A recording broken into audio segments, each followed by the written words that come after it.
Hi అండి. అందరికీ నమస్కారం. ముందుగా ఉగాది పండగ శుభాకాంక్షలండి.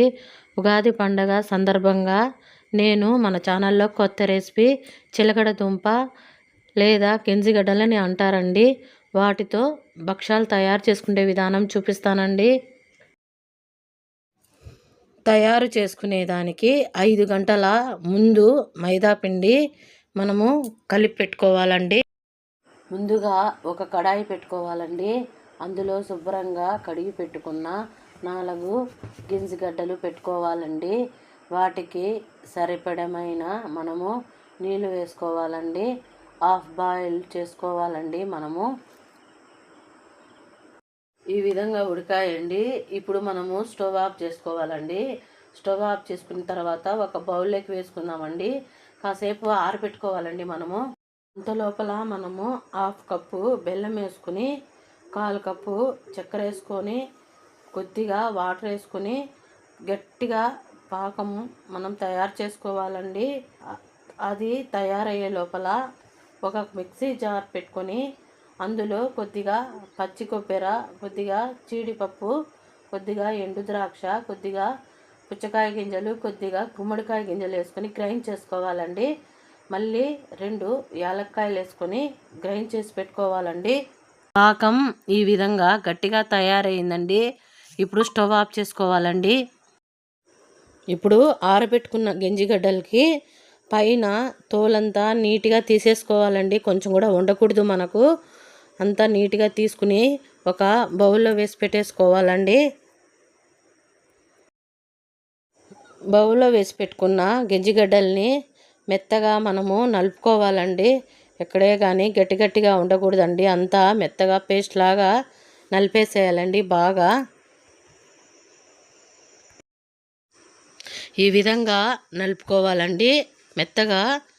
ఇప్పుడు గట్టిగా తయారు చేసి పెట్టుకున్నాం కదా పాకము, ఆ పాకంలో వేసుకోవాలండి. నలిపి పెట్టుకున్న గెంజిగడ్డ అంతా లో ఫ్లేమ్లో పెట్టుకొని అంతా పాకము ఈ నలిపి పెట్టుకున్న గెంజిగడ్డ అంతా బాగా కలుపుకోవాలండి. అంతా కలిసిపోవాలండి. అంతా బాగా కలుపుకున్నానండి ఈ విధంగా. ఇప్పుడు మనము గ్రైండ్ చేసి పెట్టాం కదా పచ్చి కొబ్బరి, జీడిపప్పు పేస్టు, అది కూడా వేసుకొని నీట్గా అంతా కలుపుకోవాలండి. ఈ విధంగా కలిపి పెట్టుకున్నామండి. స్టవ్ ఆఫ్ చేసేసి తురుము పెట్టిన క్యారెట్ని 1 కప్పు వేసుకుంటున్నానండి. అది వేసుకున్న తర్వాత మళ్ళీ అంతా బాగా కలుపుకోవాలండి. మనము తయారు చేసి పెట్టుకున్న గెంజిగడ్డల పూర్ణాన్ని ఒక ప్లేట్లో తీసి పెట్టుకొని లైట్గా మనము ఆయిల్ వేసుకొని మళ్ళీ అంతా బాగా కలుపుకోవాలండి. ఈ విధంగా కలుపుకున్న తర్వాత చిన్న రౌండ్గా బాల్స్ లాగా తయారు చేసుకోవాలండి. గెంజిగడ్డల పూర్ణాన్ని రౌండ్గా చేసుకుంటేనే అండి మనం భక్షాలు తట్టేటప్పుడు బాగుంటుంది. చూసారు కదండి, ఈ విధంగా రౌండ్గా నేను తయారు చేసి పెట్టుకున్నాను. కలిపి పెట్టుకున్న మైదా పిండిని ఈ విధంగా రౌండ్గా నేను తయారు చేసుకుంటున్నానండి. చూడండి, ఈ విధంగా తయారు చేసి పెట్టుకోవాలండి. అన్నీ ఇదే విధంగా తయారు చేసి పెట్టుకోవాలండి నీట్గా. ముందుగా ఒక ప్లేట్ తీసుకొని ప్లాస్టిక్ కవర్ వేసుకొని లైట్గా ఆయిల్ అప్లై చేసుకోవాలండి. ఈ విధంగా ఇప్పుడు ఆయిల్ అప్లై చేసుకునే తర్వాత మైదా పిండి ముద్దని ఒక్కొక్కటిగా తీసుకొని లైట్గా ఆయిల్ అప్లై చేసుకోవాలండి. లైట్గా మనము ప్రెస్ చేసుకోవాలండి. మధ్యలో ఈ గెంజిగడ్డ పూర్ణం పెట్టి ఇలా మెల్లగా క్లోజ్ చేయాలి.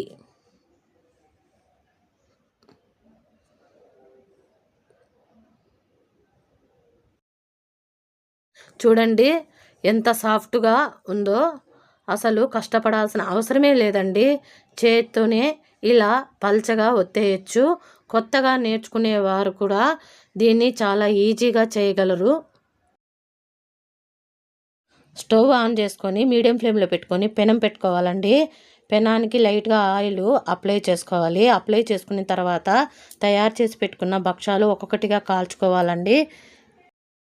భక్ష్యం కాల్చేటప్పుడు నెయ్యి వాడితే ఆ రుచి వేరుగా ఉంటుందండి. మరి హై ఫ్లేమ్లో కాకుండా మీడియం ఫ్లేమ్లోనే మనం కాల్చుకోవాలండి. 2 వైపులా గోల్డెన్ కలర్ వచ్చేదాకా మనం కాల్చుకోవాలండి. చూస్తుంటూనే నోరు ఊరిపోతుంది కదండి. చూసారు కదండి, ఈ విధంగా కాల్చుకున్నాను. ఇప్పుడు దీన్ని తీసుకొని ఒక ప్లేట్లో పెట్టుకుందామండి. చూసారు కదండి, వేడి వేడి గంజిగడ్డల భక్షాలు రెడీ అయిపోయాయండి. పైన కాస్త నెయ్యి వేసుకొని తింటూ ఉంటే ఆ రుచే వేరుగా ఉంటుందండి. మీరు కూడా తప్పకుండా ఇంట్లో ఒకసారి ట్రై చేయండి. ఎలా కుదిరిందో కామెంట్ సెక్షన్లో చెప్పండి. ఈ వీడియో కనుక మీకు నచ్చినట్లయితే లైక్ చేయండి, షేర్ చేయండి. మరిన్ని మంచి రెసిపీ కోసం మన ఛానల్ని సబ్స్క్రైబ్ చేసుకోండి, మర్చిపోకండి.